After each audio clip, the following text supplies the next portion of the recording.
గతించిన కాలంలో మనం ఎఫెసీ పత్రిక ధ్యానం చేస్తూ ఉన్నాం. అనేక సంగతులు ఎఫెసీ పత్రిక నుండి పౌలు గారు మనకి బోధిస్తూ ఉన్నటువంటి అనేక సంగతులు మనం పరిశీలన చేస్తూ ఉన్నాం. ఇలా పరిశీలన చేస్తూ ఉన్నప్పుడు అనేక సంగతులు మనకు బయలుపరచబడతా ఉన్నాయి.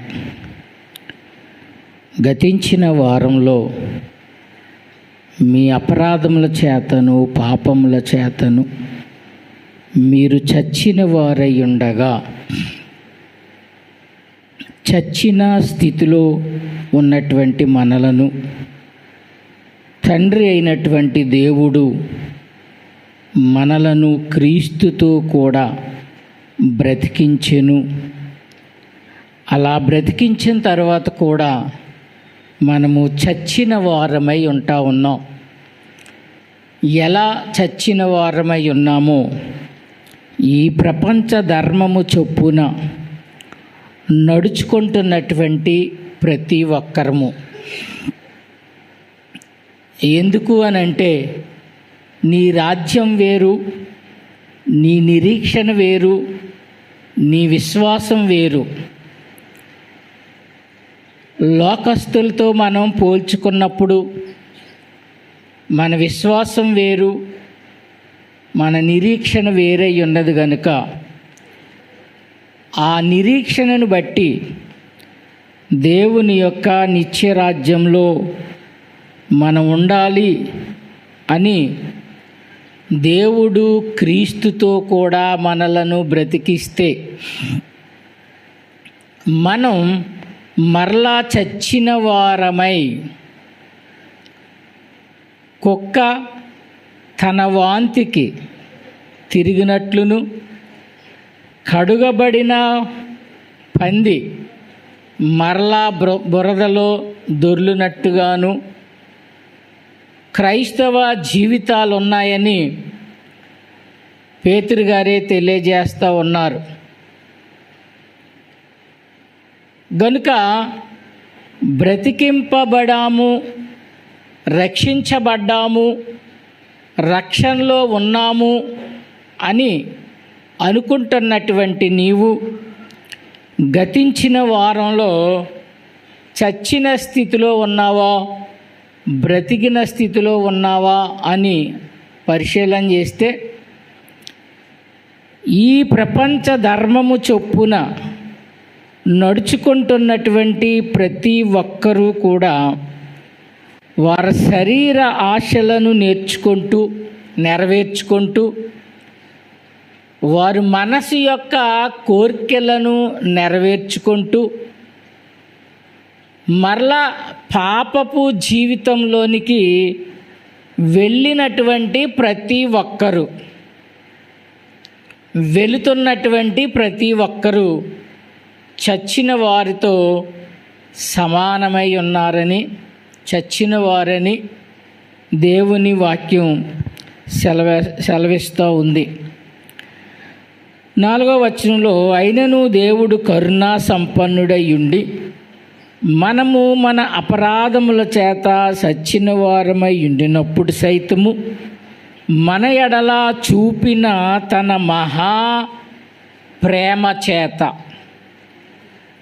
మహాప్రేమ చేత మనలను క్రీస్తుతో కూడా బ్రతికించెను.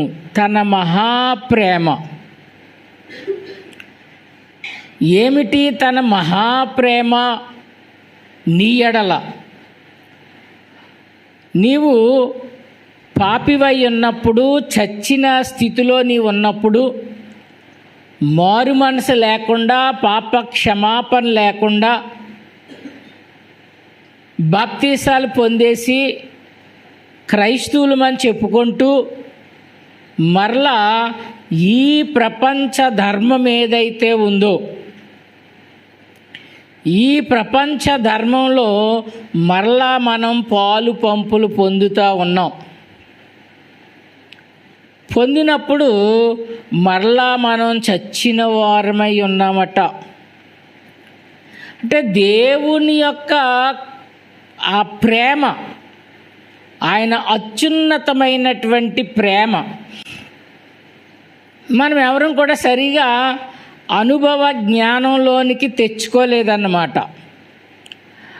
ఆయన ప్రేమ ఏమిటో, ఆయన ప్రేమించిన ఆ ప్రేమ ఏమిటో మనం పరిశీలన చేసినప్పుడు ఆ ప్రేమ తెలుసుకున్నప్పుడు మన మనసు కలిచివేయబడాలి. అంటే ఎంతో పశ్చాత్తాపంతో ఏడవలసినటువంటి స్థితి, పాపాలు క్షమింపబడే వరకు. అంతటి పశ్చాత్తాప హృదయం కలిగితే ఆయన ప్రేమ ఏమిటో నీకు అర్థమవుతూ ఉందన్నమాట. అంచేత ఆయన ప్రేమ చేత మనలను క్రీస్తుతో కూడా బ్రతికించెను. ఏమిటి ఆ ప్రేమ అంటే యోహాను సువార్త 3:16 దేవుడు లోకమును ఎంతో ప్రేమించెను కాగా తన అద్వితీయ కుమారునిగా పుట్టిన వాని యందు విశ్వాసముంచు ప్రతివాడును నశింపక నిత్య జీవము పొందునట్లు ఆయనను అనుగ్రహించెను. ఏం పొందడానికి? నిత్య జీవం పొందడానికి. ఈ నిత్య జీవం పొందడానికి దేవుడు తన కుమారుణ్ణి, అద్వితీయ అంటే ఒక్కడయ్యున్నటువంటి కుమారుణ్ణి ఈ లోకానికి పంపించి ఆయన ప్రేమను చాటి చెప్పుకున్నటువంటి విధానాన్ని మనం చూస్తూ ఉన్నాం. యేసు ప్రభువారు ఈ లోకానికి పంపించి పాపానికి ఏదైతే శిక్ష ఉందో ఆ శిక్షను తన కుమారుని శరీరమందు ఆ శిక్షను విధించి మానవుని యొక్క శరీరంలో ఉన్నటువంటి పాపం, మానవుని యొక్క ఆత్మలో ఉన్నటువంటి, మనసులో ఉన్నటువంటి, తలంపులో ఉన్నటువంటి ఈ పాపములన్నింటినీ పరిహారం చెల్లించడానికి ఎవరు పరిశుద్ధుడై తన రక్తాన్ని కార్చడానికి ఎవరున్నారు అని ఆలోచన చేసినప్పుడు పరలోకంలో దీని కొరకు సభ ఏర్పాటు జరిగినప్పుడు తన కుమారుడైనటువంటి యేసు ప్రభువారు నేను వెళ్తాను అని ఆ బాధ్యతను స్వీకరించి భయంకరమైనటువంటి మరణాన్ని పొందడానికి, భయంకరమైనటువంటి హింసలు పొందడానికి, భయంకరమైనటువంటి అవమానాలు పొందడానికి, ఎన్నో అవమానాలు భరిస్తూ ఎన్నో శ్రమలు అనుభవిస్తూ ఈ లోకంలో ఆయన జీవిస్తూ కూడా శరీరమందు కానీ ఆత్మయందు కానీ మనసు యందు కానీ ఏ పాపము చేయకుండా ఈ పాప శరీరంలో ఉన్నటువంటి ఆ పాపానికి తగిన శిక్ష తాను భరించుట చేత అలా భరించమని తండ్రి తన కుమారునికి ఆజ్ఞాపించిన ప్రకారంగా ఆ కుమారుడు అలాంటి వేదన చెంది చనిపోయి పాపాన్ని పాతిపెట్టి పాపం మీద విజయాన్ని పొంది మరణాన్ని ఓడించి నిత్య జీవాన్ని తెచ్చినటువంటి యేసు ప్రభు ద్వారా ఆయన కృప ద్వారా మనము రక్షింపబడి ఉన్నాము.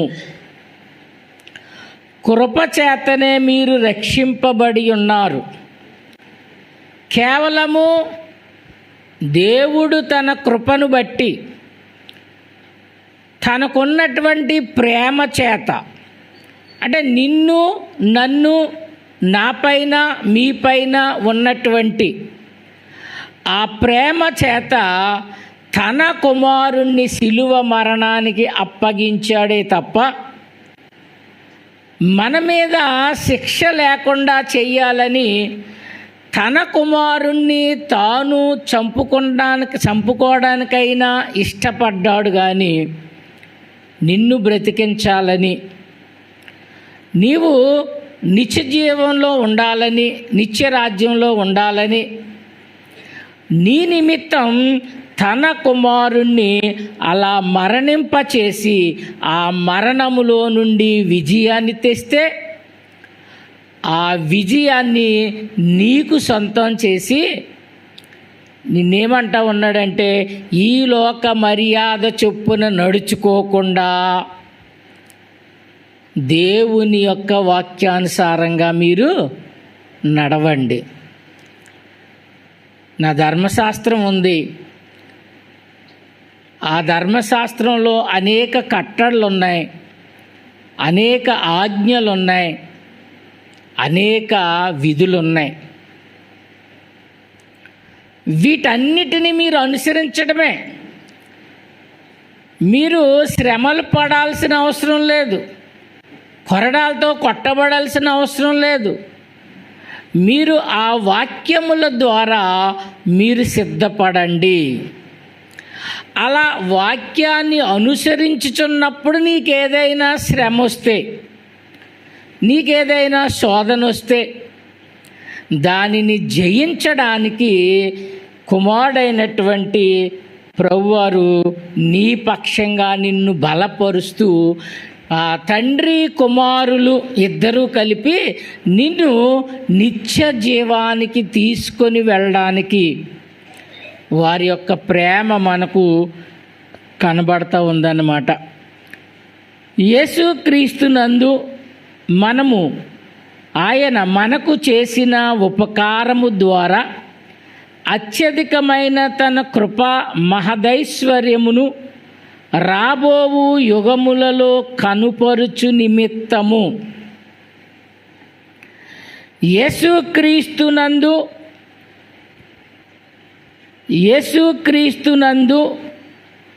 తండ్రి అయినటువంటి దేవుడు మనకు చేసిన ఉపకారము. ఉపకారం అంటే మేలా కీడా? మేలే. ఉపకారము. ఉపకారానికి మనం ఉపకారం చేయాలి కానీ అపకారం మాత్రం చేయకూడదు.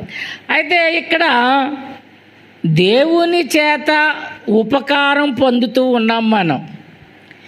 ఏమిటి ఆ ఉపకారము అని అంటే, నిన్ను పుట్టించి నిన్ను పోషించి నిన్ను సంరక్షిస్తున్నటువంటి దేవాది దేవుని వైపునకు నీ మనసును త్రిప్పగొనక నువ్వేం చేస్తున్నావంటే ఆ ఉపకారాన్ని మరిచి, ఏంటి ఉపకారము అంటే అమూల్యమైనటువంటి రక్తము చేత మనం కడగబడ్డాం. అమూల్యమైన రక్తము అంటే ఎందుకు అమూల్యమైన రక్తం అయ్యింది ఇది అని అంటే, పాపము లేనటువంటి రక్తము, శాపము లేనటువంటి రక్తము, క్రీస్తు యొక్క పరిశుద్ధమైనటువంటి రక్తము చేత మీరు కడగబడ్డారు.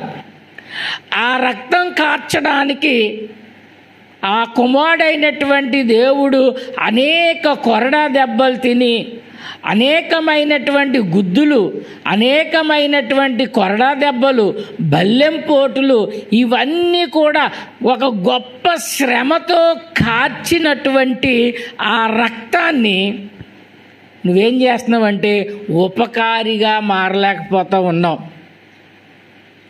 అపకారమే చేస్తూ ఉన్నావు. ఆ విలువైనటువంటి రక్తాన్ని, ఒక తండ్రి కొడుకులు ఉన్నారంటండి, ఆ కొడుకు ఏ పనికి వెళ్ళకుండా, పని పాట లేకుండా ఆ టైంకి వచ్చి తినేసి వెళ్ళిపోతూ తిరుగుతూ ఉంటుండగా తండ్రి ఒక కఠినమైన నిర్ణయం తీసుకున్నాడు. ఏమనంటే, నువ్వు కష్టపడి పనిచేసి సంపాదిస్తే తప్ప నీకు ఈరోజు భోజనం లేదన్నాడు. లేదంటే వీడు వెళ్ళిపోయాడు, బయటికి వెళ్ళిపోయాడు, అడ్డు ఇడ్డు తిరుగుతున్నాడు. ఈలోగా తల్లి ఏం చేసిందంటే, ఒక 100 రూపాయలు ఇచ్చి నేను కష్టపడి తెచ్చానని చెప్పి ఇంట్లోకి రారాని ఓ 100 ఇచ్చిందనమాట. 100 ఇస్తే మనోడు లోపలికి వచ్చాడు, 100 తండ్రి చేతికి ఇచ్చాడనమాట. ఇస్తే తండ్రి ఏం చేశాడంటే దాన్ని ముక్కల కింద చింపేశాడు. చింపేస్తే ఇతనికి ఏమీ అనిపించలేదు. మళ్ళా 2వ రోజున అదే పరిస్థితి జరిగింది. జరిగితే 3వ రోజుని తండ్రి ఇంటి దగ్గర ఉన్నాడనమాట. ఇవ్వడానికి తల్లికి కుదరలేదు. వీడికి ఆకలేస్తుంది. అప్పుడు ఏం పని దొరుకుతుందా అని అలా వెళ్ళేసరికి ఇటుకలు మొయ్యాలన్నమాట. వాడితో మాట్లాడుకున్నాడు, ఈ ఇటుకలన్నీ పై ఫ్లోర్లో పెట్టేస్తే నీకు ఒక 100 ఇస్తానన్నాడు. అంటే ఇప్పుడు ఈ ఇటుకలన్నీ గమేళాలో పెట్టుకుని పైకెక్కి అక్కడ పేర్చి మళ్ళా వచ్చి ఇటుకలు తీసుకుని ఇలా చేస్తున్నప్పుడు ఎక్కడం దిగడం, ఈ ఇటుకలేమో ఈ రాపిడికి ఈ చేతులన్నీ కూడా మంట. ఫస్ట్ సారి పనికెళ్తే ఎలా ఉంటుంది? చాలా కష్టంగా ఉంటుంది. ఇవన్నీ అరిగిపోతాయి అన్నమాట. ఇప్పుడు ఎప్పుడైతే ఇంత కష్టపడి చెమటూర్చి ఆ 100 రూపాయలు సంపాదించాడో కష్టం యొక్క విలువేంటో వాడికి తెలిసిందన్నమాట. తెలిసి అప్పుడు మా తండ్రి దగ్గరకు వచ్చాడు. వచ్చి ఆ 100 ఇవ్వగానే ఆయన ఇలా చింపబోతుంటే ఒక్కసారి అడ్డుపడి లాక్కున్నాడు అనమాట. ముందు 2 రోజులు ఏం చేశాడు? ఆ 100 రూపాయల విలువ తెలియలేదు. తల్లిచ్చింది, ఆ చింపేసుకొని అని అనుకున్నాడు. కానీ ఎప్పుడైతే తిన కష్టపడి చెమటూర్చి ఆ 100 సంపాదించడానికి ఎంత శ్రమ వచ్చాడో ఆ శ్రమ అంతా కూడా వాడికి తెలిసింది కనుక తను సంపాదించిన 100 యొక్క విలువ తెలిసిందనమాట.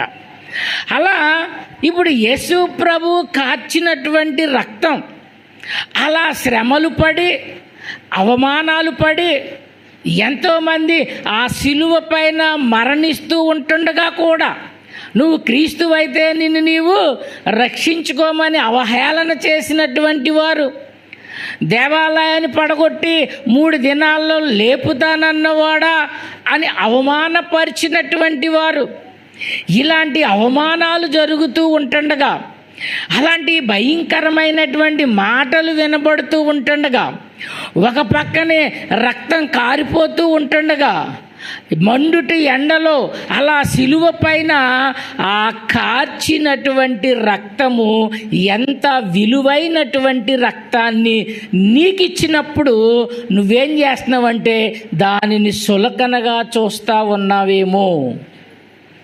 అలా చూస్తే నువ్వు చచ్చిన వాడవై ఉన్నావు. ఆ రక్తం యొక్క విలువ తెలుసుకొని నీవు ఈ లోక మర్యాదనంతటిని కూడా విడిచిపెడతానని దేవుని దగ్గర ప్రమాణం చేసి మళ్ళా మనం లోకంలో ఉన్నటువంటి శరీరాశలను నెరవేర్చుకొనుట కొరకు, లోక ఆచారాలు నెరవేర్చుకొనుట కొరకు మళ్ళా గనక నువ్వు వెళ్ళిపోయినట్లయితే నీవు దేవునికి ఉపకారిగా లేవు. ఎలా ఉన్నావు? అపకారిగా ఉన్నావు. విలువైన రక్తము చేత కొనబడినటువంటి వారం మనం. మీరు మీ సొత్తు కాదు, మీరు విలువ పెట్టి కొనబడిన వారు. ఇప్పుడు విలువ పెట్టి కొనబడినటువంటి మనము యేసుక్రీస్తు యొక్క బోధల యందు, యేసుక్రీస్తు యొక్క ఆజ్ఞల యందు మనము నడవవలసినటువంటి వారమై ఉన్నాం. అలా నడిచినప్పుడే నీకు ఉపకారం జరుగుతూ ఉంది, కానీ లేకపోతే నీకు అపకారమే జరుగుతూ ఉంది. ఉపకారం జరగడం లేదు దేవుని వల్ల. నీవు దేవుని సన్నిధికి వచ్చావు అంటే ఒక ఉపకారం ఆలోచించి, ఇదిగో నేను ఈ దినాన్న టీవీ దగ్గర లేకుండా, లోకంలో లేకుండా, ఉదయాన్నే హడావుడిగా వంటంతా సిద్ధపరచుకుని, మా పనులు సిద్ధపరచుకుని, నీట్గా సిద్ధపడి స్నానం చేసి మంచి వస్త్రాలు ధరించి ఆయన సన్నిధికి వచ్చింది మనం ఎందుకు అని అంటే, ఆయన చేసిన ఉపకారం పొందడానికే కానీ అపకారం పొందడానికి మనం రాలేదు. అప్పుడు నువ్వు అపకారం గనక పొందేలా ఉన్నావు అనుకోండి, ఇక నీకు బయట ఉన్నటువంటి అన్యులకి ఏమైనా సంబంధం ఉందా? గనుక నీవు విలువ పెట్టి కొనబడినటువంటి వాళ్ళం. అందుకే కృప చేత, దేవుని కృప మహదైశ్వర్యం ఏదైతే ఉందో, దేవుని యొక్క నిత్యరాజ్యంలో ఉన్నటువంటి మహదైశ్వర్యం ఏదైతే ఉందో, ఆ మహదైశ్వర్యానికి దేవుడు నిన్ను పిలిచి నీకు ఉపకారం చేస్తూ ఉంటే అదే నీకు ఉపకారం. కృపచేత నీవు రక్షించబడ్డావంటే బంగారం కొరక? నీవు కృపచేత రక్షించబడ్డావంటే 200 అడిగిందంట, అంత దూరంలో 200 పడిపోయి దొరికినాయట. ఎలాంటి భయంకరమైనటువంటి సాక్ష్యాలు, ఎలాంటి భయంకరమైనటువంటి పరిస్థితులు ఉన్నాయో.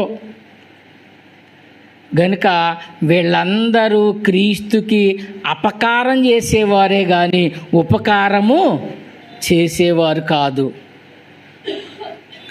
నీవు కూడా అలాంటి స్థితిలో ఉంటే, నీవు కూడా అలాంటి పరిస్థితిలో ఉంటే, ఈ లోక ధర్మాన్ని నెరవేర్చుకుంటూ ఉంటే, ఈ లోకంలో ఉన్న శరీరాశలను నెరవేర్చుకోరు ఉంటే, నీవు కూడా అపకారంలోనే ఉన్నావు. కానీ ఉపకారమైనటువంటి ఆ కృప మహదైశ్వర్యమును నీవు రాబోయే యుగములో నీకు కనబడదన్నమాట, కనబడదు.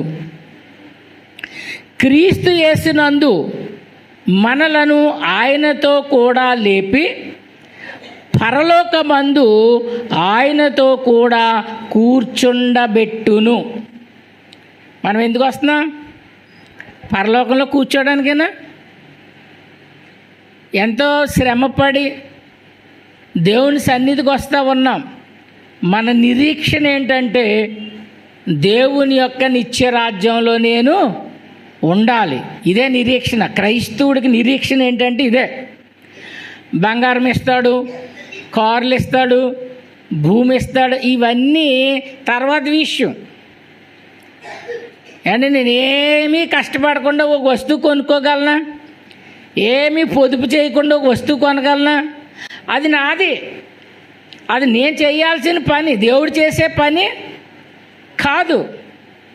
దేవుడు చేసే పని కాదు. నీవు చేయాల్సింది నువ్వు చేస్తూ ఉన్నప్పుడు దేవుడు ఏం చేస్తాడంటే నీకు సహాయం చేస్తాడన్నమాట. తప్పిపోయిన కుమారుడు ఉన్నాడు, ధనం పట్టుకుని వెళ్ళిపోయాడు, ఇష్టానుసారంగా తిరిగాడు తిరిగాడు తిరిగాడు తిరిగాడు ధనమంతా అయిపోయింది. నిజమైన స్నేహితులు ఎవరో తెలిసిపోయింది, నిజమైన బంధువులు ఎవరో తెలిసిపోయింది. చివరికి ఎక్కడికి వెళ్ళాడంటే పందులు మేపడానికి వెళ్ళాడు. ఆకలికి తట్టుకోలేక ఆ పందులు తినే పొట్టైనా తినేద్దారు అనుకున్నాడు. అంత స్థితికి వెళ్ళిపోయాడు. అక్కడ ఒక చక్కటి మాట ఉంటుంది, ఏమిటంటే వాడికి బుద్ధి వచ్చినప్పుడు. ఏమొచ్చిందటండి? బుద్ధి రావాలి. సంవత్సరాలు గడుస్తున్నా దేవుని మహదైశ్వర్యాన్ని మనం సంపాదించుకోవడానికి ఇంకా మనం బుద్ధి లేని జీవితం జీవించినట్లయితే ఆయన కృపా మహదైశ్వర్యాన్ని మనం పొందలేం. ఆ కృపా మహదైశ్వర్యం ఏమిటంటే దేవుని యొక్క నిత్య రాజ్యంలో నీవు నిత్యము సుఖ సంతోషాలతో జీవించే ఒక అద్భుతమైనటువంటి జీవితం నీ కొరకు దేవుడు సిద్ధపరిచాడు గనక దానిని సంపాదించుకున్నట కొరకు నీకేం రావాలంటే బుద్ధి రావాలి. బుద్ధి రావాలి. ఆ బుద్ధి ఎప్పుడైతే వచ్చిందో అనుకుంటా ఉన్నాడు, అయ్యో నా తండ్రి దగ్గర అనేక మంది పనివారు ఉన్నారు, వారందరికీ ఆహారం సమృద్ధిగా ఉన్నది, నేనైతే ఇక్కడ దౌర్భాగ్యమైన స్థితిలో నేను బ్రతుకుతూ ఉన్నాను గనుక నా తండ్రి దగ్గరికి వెళ్ళి, తండ్రి నీకును దేవునికి విరోధముగా నేను పాపము చేసి తిని, నేను ఇకెన్నడూ కూడా నీ కుమారుణ్ణి అనిపించుకొనుట కొరకు యోగ్యుణ్ణి కాదు అని అందరూ అనుకున్నాడు. ఏమండి, అందామని అనుకున్నాడు. బుద్ధి వచ్చింది, బయలుదేరాడు, తండ్రి చెంతకు వెళ్ళాడు. తండ్రి చూస్తూ ఉన్నాడు ప్రతిరోజు, ఏ పక్కకైతే వెళ్ళాడో, ఏ దిక్కుకైతే వెళ్ళాడో ఆ దిక్కు అంటే చూస్తున్నాడు. మా కుమారుడు వెళ్ళాడు మరలా వస్తాడు, కుమారుడు వెళ్ళాడు మరలా వస్తాడు. అంత దూరం చూసేటట్టండి. అప్పటికి ఎలాగున్నాడు ఈయన? మాసిపోయిన గెడ్డం, మాసిపోయిన తల, చిరిగిపోయిన బట్టలు, కాలుకేమో చెప్పులు లేవు, మెల్లో గొలుసు లేదు. అంత దూరాన్ని బికారిగా ఉన్న స్థితిలో ఉన్నటువంటి తన కుమారుణ్ణి చూచి పరిగెత్తుకుంటూ వెళ్ళి కౌగిలించుకున్నాడట, ఆ మురికి వాసన కలిగినటువంటి వాడిని. ఈనాడు నీకు కూడా నాకు కూడా ఈ బుద్ధి అనేది కలిగినప్పుడు దేవుని యొక్క మహదైశ్వర్యానికి మనం వారసులమవుతా ఉన్నాం. నేనైనా నువ్వైనా ఎలాంటి స్థితిలో ఉన్నా, ఎలాంటి దౌర్భాగ్యమైన స్థితిలో ఉన్నా, నీవు ఒకసారి బుద్ధి తెచ్చుకొని, బుద్ధి వాక్యాన్ని నేర్చుకొని దేవుని దగ్గర మనం పడి ఏడుద్దాం. ఆయన కృపా మహదైశ్వర్యం నాకు, నా కుటుంబానికి ఎంతో మేలుకరంగా ఉంటుంది అని ప్రతి ఒక్కరము మనలో ఉన్నటువంటి లోక సంబంధమైన ఆచారాలు ఏమైనా ఉన్నా, మన శరీరం ఏవైనా కోరికలు కోరుతూ ఉన్నా, వీటన్నిటినీ కూడా నీవు విడిచిపెట్టినప్పుడు తండ్రి ఆజ్ఞాపించాడంటే వెంటనే ఆ కుమారుడికి క్షవరం చేయించండి, కాలుకి చెప్పులు, చేతికి ఉంగరం, ఒక ఉన్నతమైన పండగ చేసాడట. అన్నగారు వచ్చి అడుగుతున్నాడు, ఏంటి అడావుడంటే, చనిపోయిన మీ తమ్ముడు తిరిగి మరలా వచ్చాడు. మనం కూడా చనిపోయిన స్థితిలో ఉన్నాం, చనిపోయిన స్థితిలో ఉన్నాం. చచ్చిన వారమై ఉండగా, మీ పాపముల చేతను అపరాధముల చేతను చచ్చిన వారమై ఉండగా, నీకు బుద్ధి వాక్యం వచ్చినప్పుడు, నీకు బుద్ధి వచ్చినప్పుడు దేవుని సన్నిధికి గనక నీ వచ్చినట్లయితే ఆయన కృపా మహదైశ్వర్యము నీ సొంతం అవుతా ఉంది.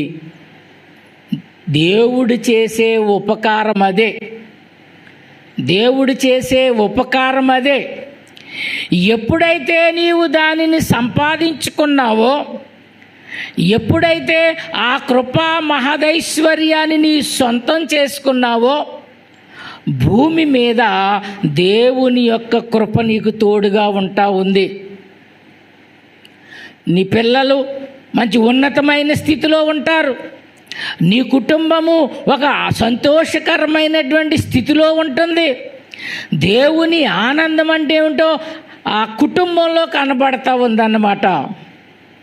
యెహోవా యందు భయభక్తులు కలిగిన స్త్రీలు ఇలాగున ఆశీర్వదింపబడతారు. ఎలాగా? ఆయన భోజనపు బల్ల చుట్టూ నీ కుమారులు ఒలీవ మొక్కల వలె ఉంటారు. నీవు ధన్యుడవు, నీకు మేలు కలుగుతూ ఉంది.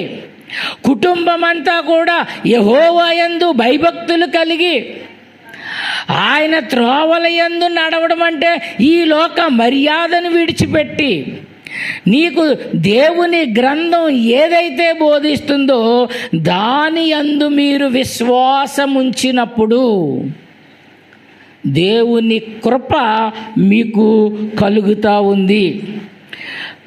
మీరు విశ్వాసము ద్వారా కృపచేతనే రక్షింపబడి ఉన్నారు.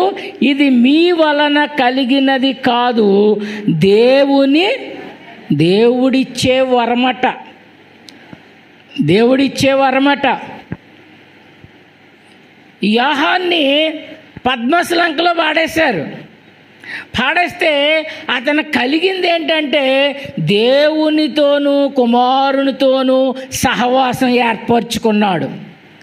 ఇప్పుడు ఈయనతో మాట్లాడడానికి ఎవరు లేరు, స్నేహం చేయడానికి ఎవరు లేరు. ఇప్పుడు ఏం చేస్తాడు? ఇక దేవుని పైన ఆధారపడి దేవునితో సంబంధం పెట్టుకున్నాడన్నమాట, దేవునితో సహవాసం కలిగి ఉన్నాడన్నమాట. ఎప్పుడైతే దేవునితో సహవాసం కలిగిందో ప్రకటన గ్రంథాన్ని వ్రాయడానికి దేవుడు అంత కృప ఇచ్చాడు యోహానికి. గనుక తండ్రితోనూ కుమారునితోనూ నీవు సహవాసము కలిగి ఉన్నప్పుడు ఆ కృపా మహదైశ్వర్యం ఏదైతే ఉందో అది నీకు దేవుడు అనుగ్రహిస్తూ ఉన్నాడు. అలాంటి విశ్వాసము ద్వారానే నువ్వేం చేస్తున్నావంటే రక్షించబడుతున్నావు. నీ విశ్వాసం వాస్తవం లేదనుకోండి, మీ విశ్వాసంలో అప్పుడు ఏమవుతాం? రక్షించబడతామా? రక్షించబడమా? ఇక్కడ విశ్వాసం అనేది ఏదైతే ఉందో, విశ్వాసమని దేనిని చెప్తా ఉన్నాడో, ఈ విశ్వాసంలో నువ్వు నమ్మాల్సిందేమిటో ఇక్కడ చెప్తా ఉన్నాడు. దేవుడే తన కుమారుణ్ణి ఎలాగైతే లేపాడో అలాగే నిన్ను కూడా లేపుతాను. దేవుడు తన కుమారుణ్ణి ఎలా అయితే బ్రతికించాడో నిన్ను కూడా అలాగే బ్రతికిస్తాను. ఎప్పుడు? అట్టి విశ్వాసము నీలో ఉన్నప్పుడు. ఎప్పుడైతే నీకు అలా జరిగిందో మీరు విశ్వాసము ద్వారా కృపచేతనే రక్షింపబడి ఉన్నారు. ఇది మీ వలన కలిగినది కాదు, దేవుని వరము. వరం సంపాదించాలటండి, దేవుని వరాన్ని సంపాదించాలట. నువ్వు ఎప్పుడైతే దేవుని వరాన్ని సంపాదించావో, పౌలు గారు చెప్పినట్లుగా నేను సమస్తాన్ని పెంటగా ఎంచుకుంటున్నాను, నాకు ఈ లోకంలో ఏది అవసరం లేదు, ఎందుకంటే నేను పెంటగా ఎంచుకుంటా ఉన్నాను. ఎందుకు? నేను ఒక కృపా మహదైశ్వర్యాన్ని నేను పొందాను, దాన్ని నేను దానిని సంపాదించుకున్నాను కనుక ఈ లోకంలో ఉన్నటువంటిది ఏదైనా సరే నాకు పెంటతో సమానము అని చెప్తూ ఉన్నాడన్నమాట. అలా చెప్తూ మాట్లాడుతూ ఉన్నాడు. ఇది దేవుని వరమే కానీ అది క్రియల వలన కలిగినది కాదు గనుక ఎవడను అతిశయపడ వీలు లేదు. అతిశయం అంటే అతిశయం, గర్వించడం, గర్వం. ఇది నాది, ఈ రక్షణ నాది, నా క్రియలతో సంపాదించాను అనడానికి నీ క్రియలేమీ కాదన్నమాట. ఇది దేవుడు చేసిన పని, ఇది నీ క్రియ కాదు. నీవేవో చేస్తావని, నువ్వేవో క్రియలు చేస్తావని, నువ్వు రక్షణ సంపాదించుకున్నావు అని అతిశయపడడానికి ఈ రక్షణ అనేది నీకొచ్చేది కాదు. కానీ దేవుని కృపావరం, దేవుని కృపావరము యేసుక్రీస్తునందు నిత్య జీవం.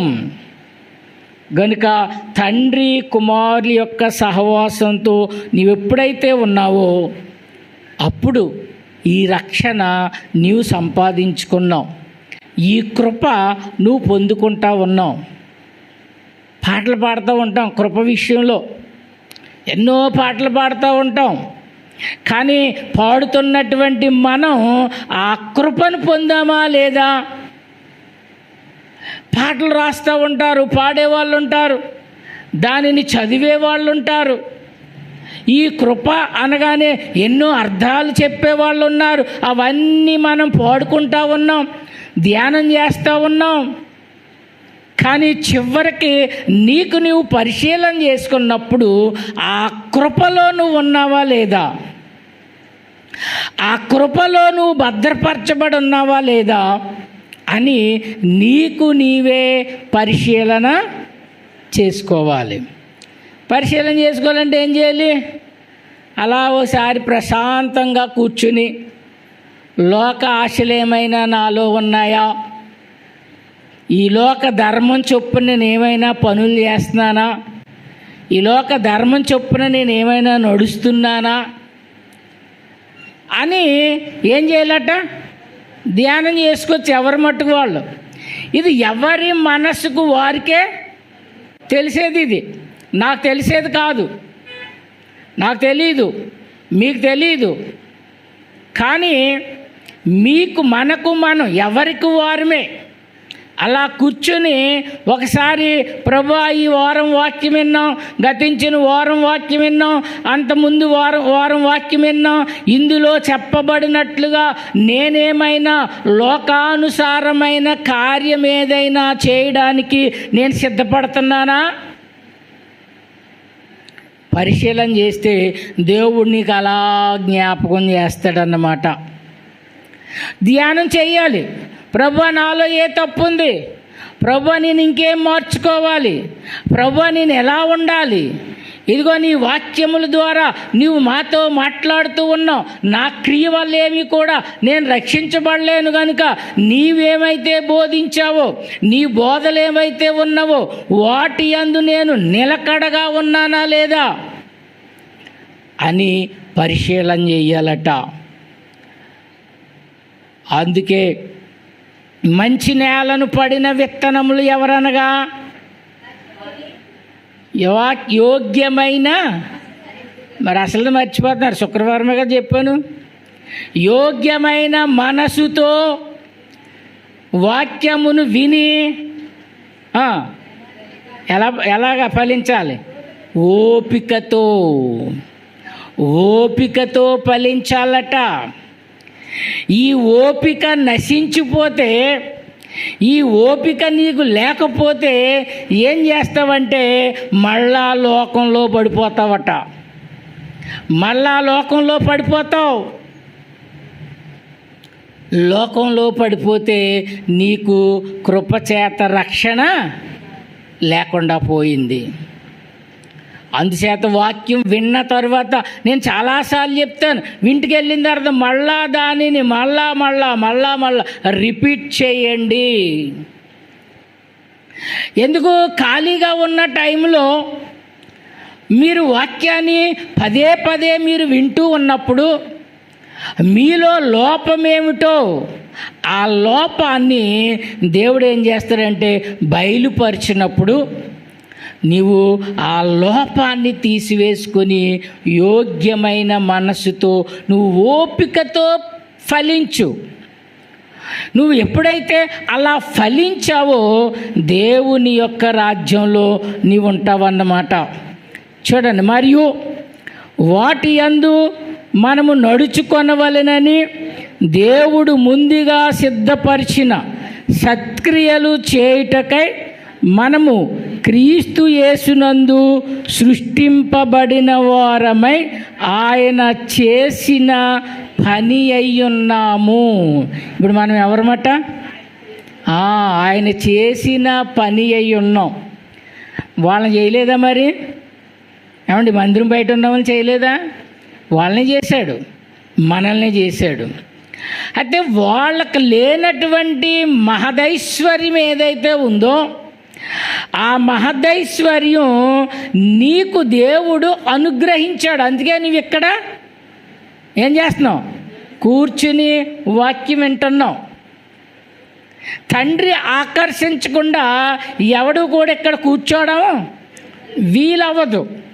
అంటే దేవుని యొక్క దృష్టిలో, దేవుని యొక్క సంకల్పంలో మనం ఉన్నాం కనుక మనము ఇక్కడ కూర్చోగలుగుతూ ఉన్నాం. లేకపోతే ఇక్కడ మనం కూర్చోలేము. ఏదో వంక పెట్టి వెళ్ళిపోతూ ఉంటాం, ఏదో వంక పెడతా ఉంటాం. గనుక ఇక్కడ ఏమన్నాడంటే ఆయన మనకు ముందుగా సిద్ధపరిచిన వాటి యందు మనము నడుచుకొనవలెనని, ముందుగా సిద్ధపరిచినటువంటి మార్గం ఒకటి ఉంది. అందుకే యేసుప్రభువు అన్నారు, నేనే మార్గము సత్యమును జీవమునై ఉన్నాను. నా ద్వారా తప్ప ఎవడు కూడా తండ్రి వద్దకు రాలేడు. అందుకని క్రీస్తు బోధించినటువంటి బోధలు ఏవైతే ఉన్నావో దానిని నువ్వు పరిశీలన చెయ్యాలి, దానిని ఆలోచన చెయ్యాలి, దానిని ధ్యానం చెయ్యాలి. ఆ వాక్య ప్రకారంగా నీ జీవితాన్ని మార్చుకోవాలి. మనము సత్క్రియలు చేయుటకై దేవుని యొక్క క్రియలు ఏవైతే ఉన్నావో ఆ సత్క్రియలు చేయుటకై ఏమంటున్నాడు అక్కడ? క్రీస్తు యేసునందు సృష్టింపబడిన వారమై ఆయన చేసిన పని అయ్యున్నాము. ఎవరి పని అయ్యున్నాం? దేవుని చేత మళ్ళా మనల్ని సృష్టించుకున్నాడట, నూతన పరుచుకున్నాడట. ఏమండి? మళ్ళా మనల్ని సృష్టింపబడిన వారమై, సృష్టింపబడ్డాం మరలా. ఎలాగా? ఒకసారి మీరు పాపముల చేతను అపరాధముల చేతను చచ్చిన వారై ఉండగా క్రీస్తుతో కూడా బ్రతికించాడట. ఇప్పుడు బ్రతికించబడినటువంటి మనం కొరింథీయులకు రాసిన రెండవ పత్రిక, కొరింథీయులకు రాసిన రెండవ పత్రిక 5వ అధ్యాయము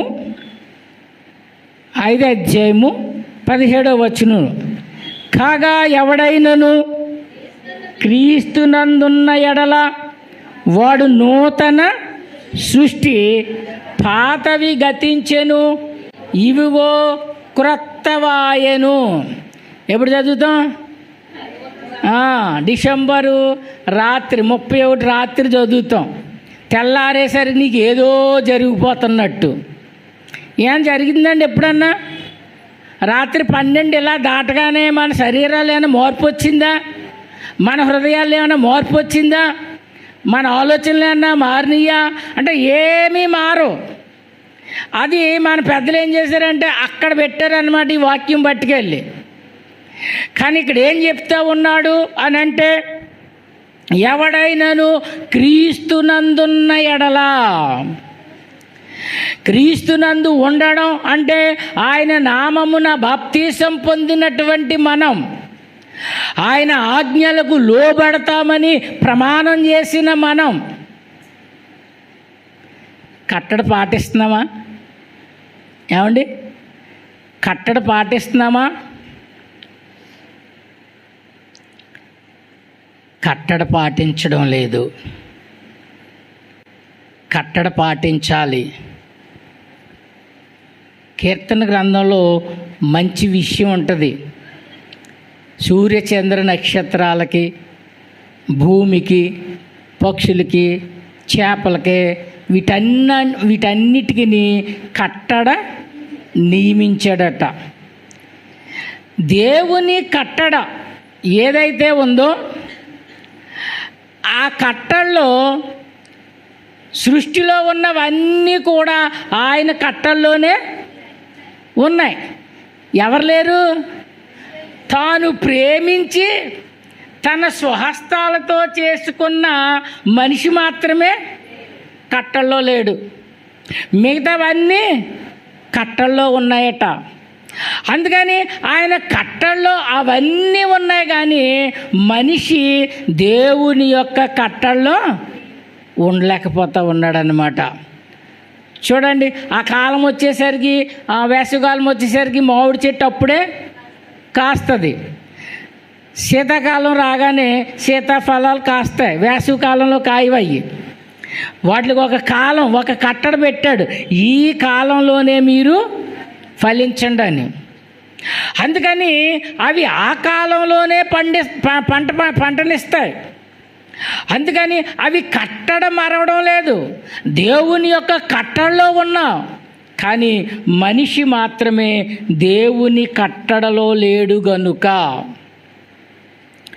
ఇప్పుడు ఎప్పుడైతే నీవు లోక ఆచారాన్ని విడిచిపెట్టి, లోక ధర్మాన్ని విడిచిపెట్టి క్రీస్తులో జన్మించావో, ఇప్పుడు క్రీస్తు నందు నువ్వు మారావో, క్రీస్తు సారూప్యానికి నువ్వు మారాలని నువ్వు ఎప్పుడైతే బాప్తీసం పొందుకున్నావో, నీవు క్రీస్తు నందున్న ఎడల వాడేటంట నూతన సృష్టి.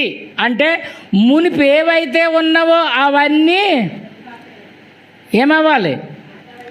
అంతకుముందు బూతులు తిట్టేవాడిని, సినిమాలు చూసేవాడిని, త్రాగేవాడిని, సిగరెట్లు కాల్చేవాడిని, ఏవేవేవైతే ఉన్నావో అవన్నీ కూడా నీవు బాప్తీసం పొందినప్పుడు ఆ నీటిలో దాన్ని నువ్వేం చేసావు?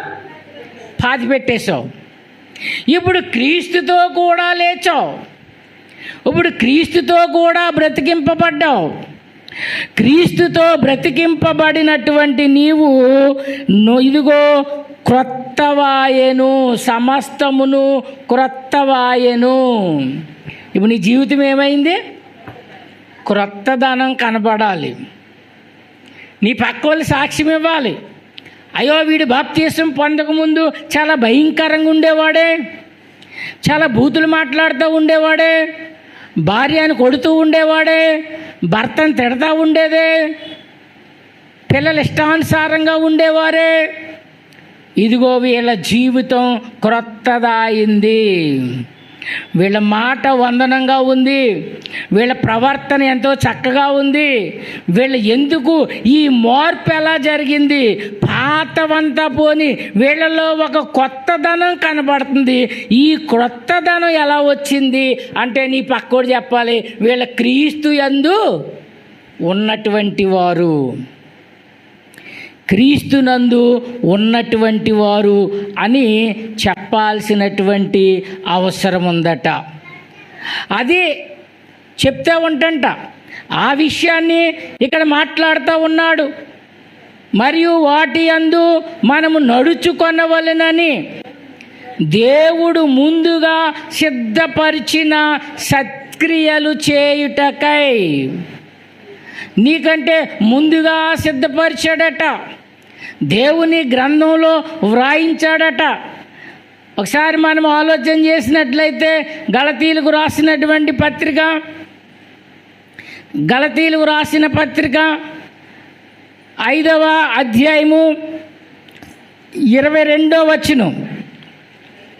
అయితే ఆత్మఫలమేమనగా ప్రేమ, సంతోషము, సమాధానము, దీర్ఘశాంతము, దయాళుత్వము, మంచితనము, విశ్వాసము, సాత్వికము, ఆశా నిగ్రహము.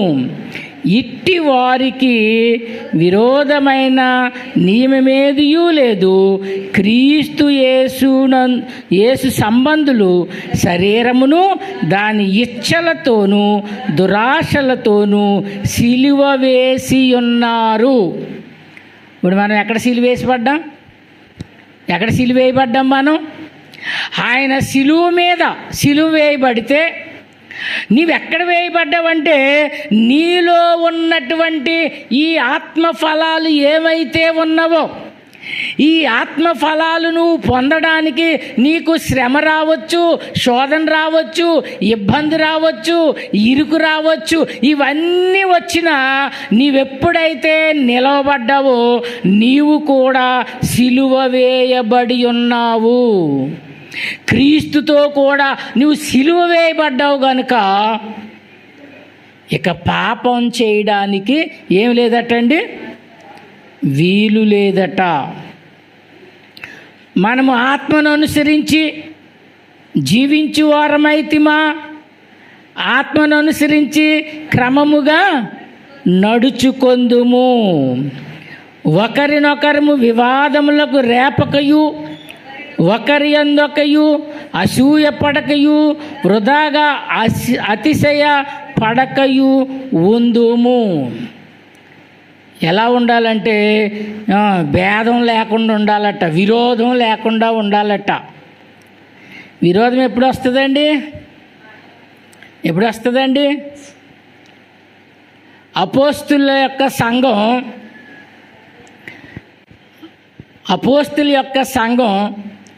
ఏక మనసుతోనూ ఏక ఆత్మతోనూ ఆరాధించిరి అని ఉంది. అంటే సంఘంలో ఉన్నటువంటి వారందరూ కూడా ఏక మనస్సు. అపోస్తుల కార్యాలు 4:32 విశ్వసించిన వారందరూ ఏక హృదయమును ఏకాత్మయు కలిగిన వారై. చూడండి, పూర్వపు సంఘం, ఆదిమ సంఘం, తల్లి సంఘం ఎలా ఉందట? విశ్వసించిన వారందరూ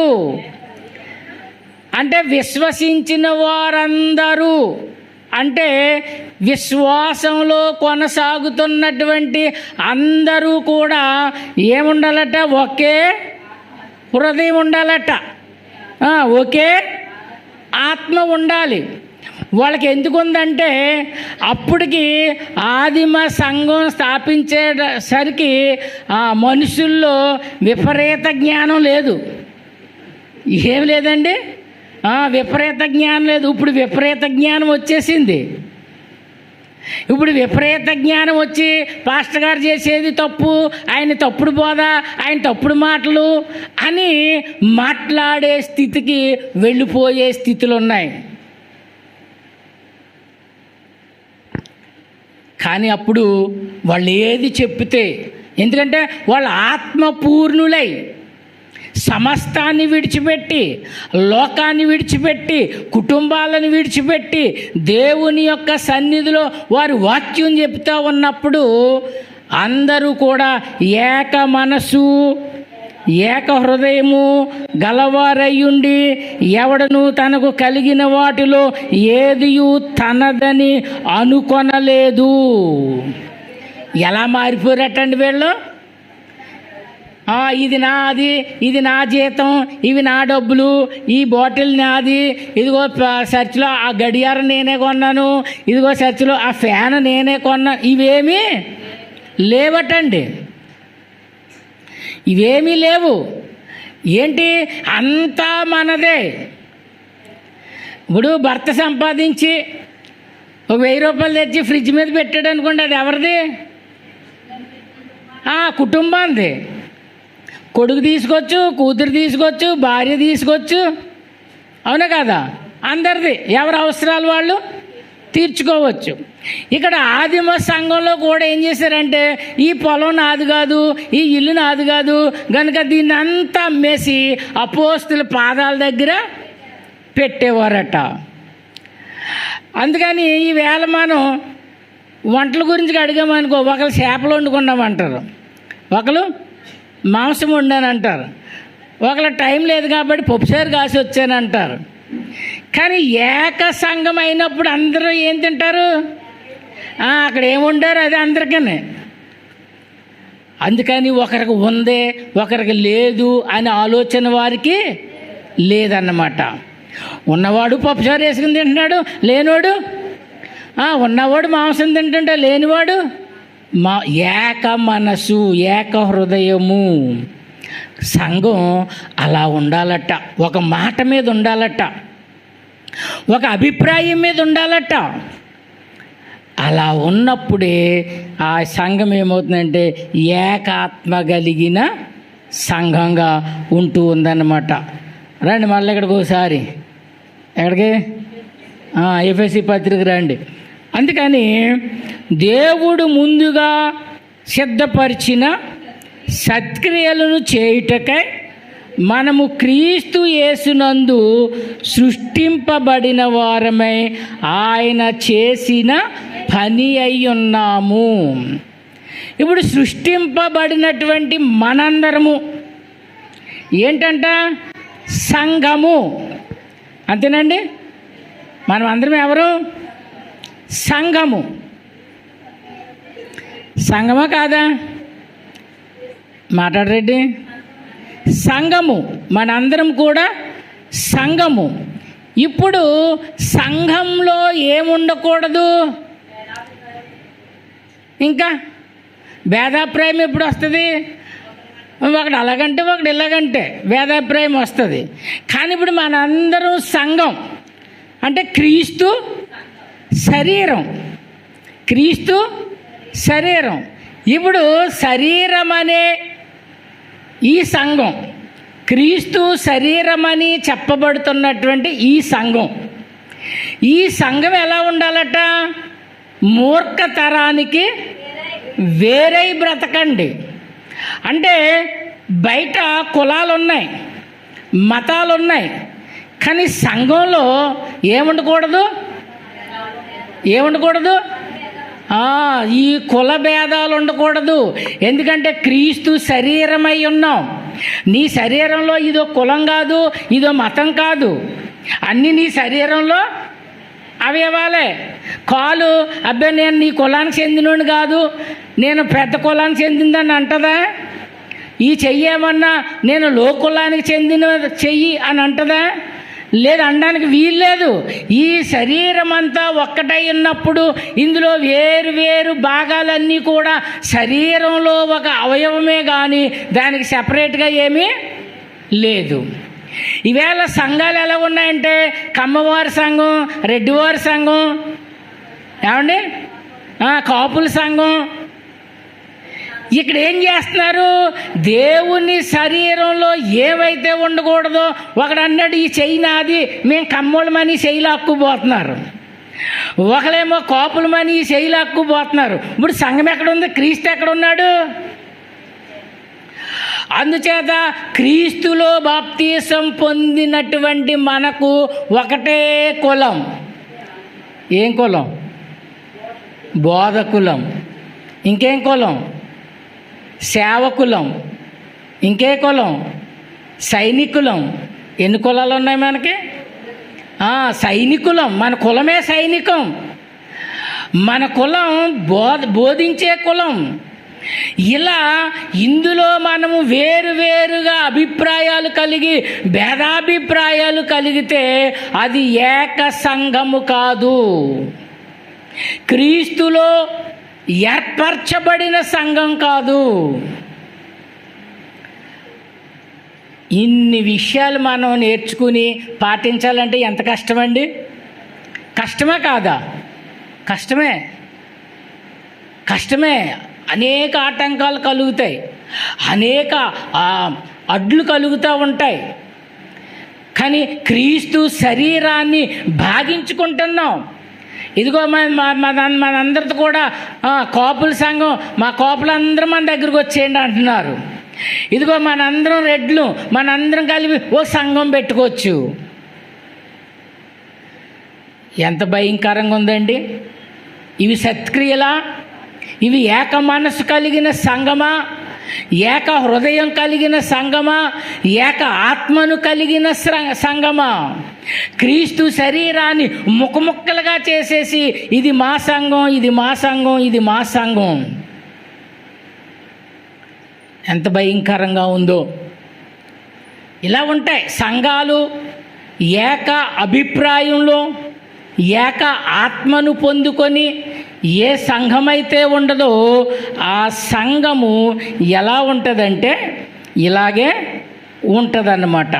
అందుకని ఈ సంఘము క్రీస్తు అనే ఈ సంఘాన్ని ముందుగా సిద్ధపరిచి సత్క్రియలు చేయుటకై మనము క్రీస్తు యేసునందు సృష్టింపబడిన వారమై ఆయన చేసిన పని అయి ఉన్నాం. ఇప్పుడు మనందరం కూడా ఆయన చేసిన పని అయి ఉన్నాం. ఆయన చేసిన పనిలో వీళ్ళ కమ్మోళ్ళని ఉందా, వీళ్ళ చెట్టుబల్జీలని ఉందా, వీళ్ళ పలానా అని లేదు.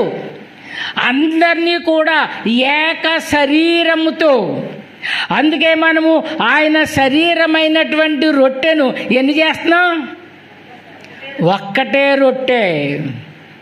ఆ ఒక్క రొట్టెనే మనము పంచుకొని తింటా ఉన్నాం.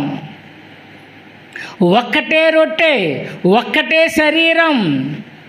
ఈ శరీరాన్ని తింటున్నప్పుడు నీకు ఏ భేదము లేదు. అందరము కూడా క్రీస్తు యేసు రక్తమందు కడగబడినటువంటి వారమే. ఒకవేళ నీలో అలాంటి అభిప్రాయం ఉందా, అలాంటి పరిస్థితి ఉందా,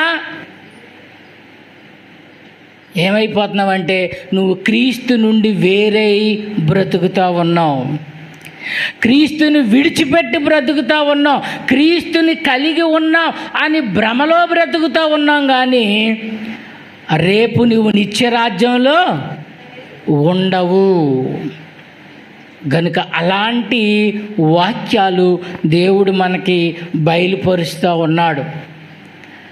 దేవుని సంఘముగా కట్టబడడం ఎన్నో ఇబ్బందులు పడాల్సిన పరిస్థితి.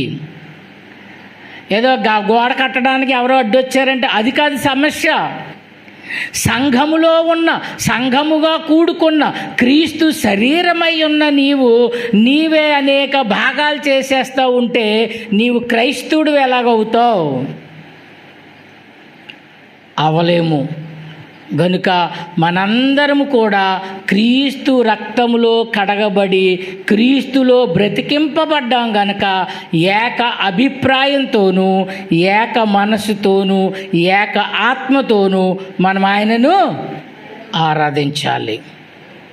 అప్పుడే నీ ఆరాధన పరిపూర్ణమవుతా ఉంది.